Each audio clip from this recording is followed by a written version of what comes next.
Do you love a good bread, like a pumpkin bread or a banana bread, something like that, or a muffin, but you have gluten sensitivity, or maybe you're even allergic to gluten? Today, I'm gonna show you how to make a nice flourless bread. I'm gonna use a zucchini, but you can use whatever you want. So pretty much, this is a flourless bread. Even kids will love this. You can put it in their lunch kit, whatever. Anyone will love this. So if you're one of them who have a little sweet tooth, or you just love pastries and you tend to opt away from it because of the flour and all of that, this video is for you. Come with me while I show you how to make one of the best tasting dessert, no flour.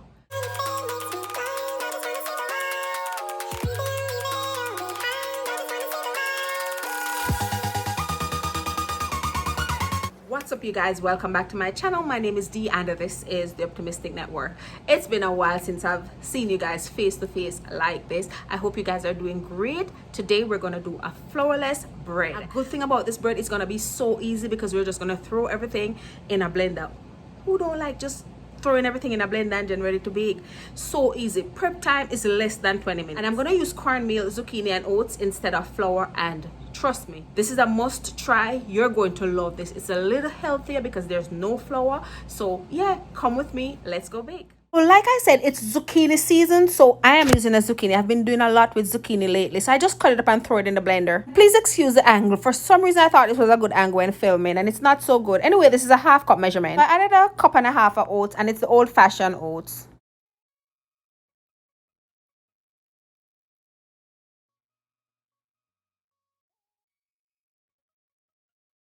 Then I added 1 cup of yellow cornmeal.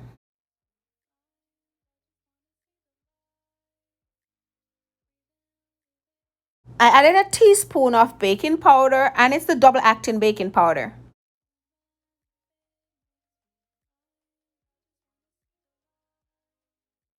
I then added 3 large eggs. I just broke them and dropped them in there. And remember, if you're not subscribed to my channel, go ahead and smash that subscribe button, turn your notification bells on, and get active in that comment. Then I added a spoonful of cinnamon. Honestly, I just used a regular small spoon. I didn't measure anything because I love cinnamon and it was good. I also added some vanilla. I dashed the vanilla in there, so a dash of vanilla. And a tip of almond extract, just a little bit, just a drop. Look how much I put in there, just a drop. This next ingredient you may not have. It's the soaked fruits that I soaked to make my cake in December time, but I've been using it in my little bread like this. But if you don't have that, you can use some dry raisin, or you can just skip this part altogether. But I think this part is just a good addition, and the raisins are soaked in rum and wine. Then I use some butter. I use half a stick of butter. If you noticed, I used a little salt. I always use a little salt to balance out taste. Then I added about a tablespoon of coconut oil. That's all. Not a lot. You don't need a lot because you already add your butter. And one thing I would add, but I didn't have any, was ginger. I was so mad that I didn't have ginger. Then I added 2/3 cups of sugar. So yes, 2 1/3 cup. I covered my blender and I just let it blend until everything is smooth. And you're gonna notice that after I finished blending, I added 2 more spoons of the soaked raisin, just because I know those were blended out and I kind of like the big raisin in them. So I added 2 more spoons. Right here, I'm adding 2 more spoons of the raisin to get chunks of raisin. Then I just take out the heart of the blender, or the knife of the blender, whatever you call it, put it aside, stir in the raisin, and just poured it in my greased dish. And I just greased the dish with some coconut oil. Actually, I use the spoon that I used to scoop the coconut oil and just get my hand in there and use it to grease the pans.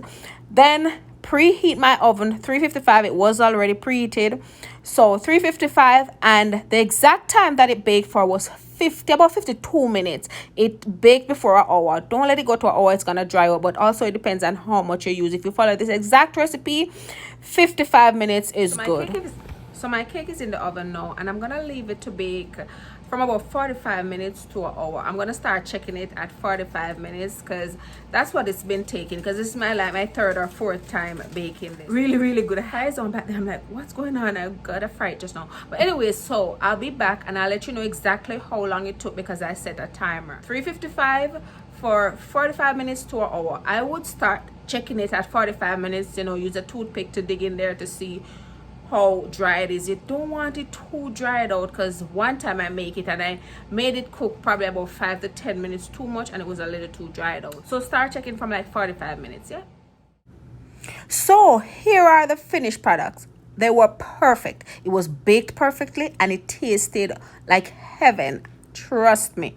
Someone said when you use too much baking powder, it cracked. It don't taste like it was too much baking powder to me. As you see, it didn't rise a lot, so I'm not sure if that's true, but this was perfect. We no matter about the crack.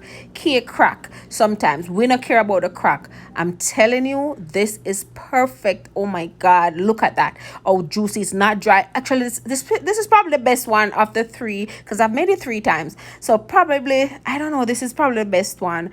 Trust, because one was a little too dry and that same one was a little too sweet. But anyways, look at that. I wanted you guys to see it. Oh my god, it's so good. You guys have to try this. I did not find this recipe anywhere. I developed it myself.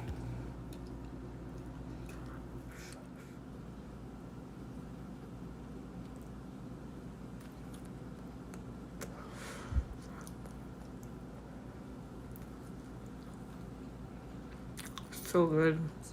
So now that you've seen that you can get tasty flourless dessert, I hope you'll go ahead and try it. Thank you guys for watching. I hope you enjoyed the video. Don't forget to like and subscribe, and I'll see you in my next upload. Mwah.